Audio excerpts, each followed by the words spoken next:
Hello everyone, for today's video ay tara samahan nyo ako sa video natin ito. Ngayon ay papalitan natin itong ating upuan at ito ay ating papatahi sa tahian. Syempre no guys, tara samahan nyo ako. Bali sa pagtanggal nito guys ay kailangan nyo tanggalin ang pin gaya nito. Ayun, kung nakikita nyo sa camera, itong kukunin nyo lang at tara natin ilagay ito dito guys. Bali ganun lang din ang gagawin natin. Tanggal balik lang tayo muna ngayon.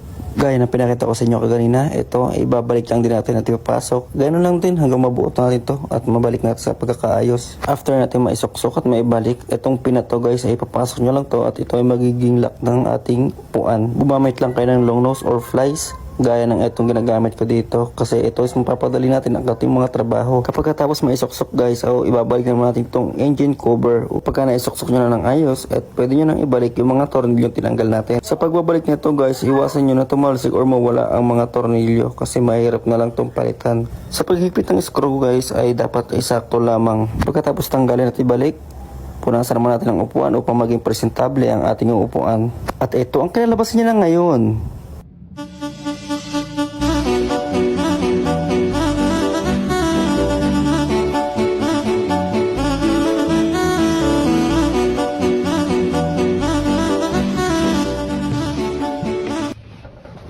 Hello everyone! So tara, samahan nyo ako at papakabit natin itong seat cover na carbon 3D design.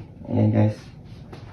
Galing yan sa TikTok guys na pali. Tinanggal natin yung isang upuan na nakakabit sa motor natin guys. Ito, bali dito natin siya papakabit. Ayan. So tara, samahan nyo ako sa video natin ito. Kung anong kakalabasan ng ating saddle. Ito, upuan ng ating motor. So tara, samahan nyo ako. Papatahin natin siya guys. Sa mga pinagdaanan ng ating upuan, no? Puro lahat yan, kalmot ng pusa. Ayan. Meron din dito guys, no? Kaya bali ngayon, nag-decide ako, papalitan ko na siya nito. Yung carbon 3D design na seat cover. Ayan.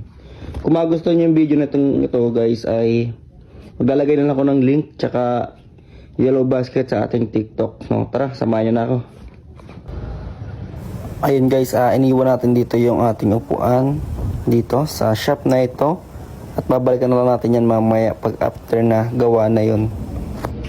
Ayun guys, dumating na pala yung ating pinatahing upuan ng ating motor na guys, na ito ay Camel. Tignan natin yung outlook nya. Ayun guys, no, kung siya, balakapatong pa lang yan dito sa ating motor. Ito dito ay lagay ko tayo na hindi naman totally ito, may puro design yung ganito. Nagpalagay tayo ng medyo may black para may design pa rin siya. At di siya baduy tignan. Kaya ikabit na natin yan guys. Kapag kakabit, ito na ang itsura niya na ngayon.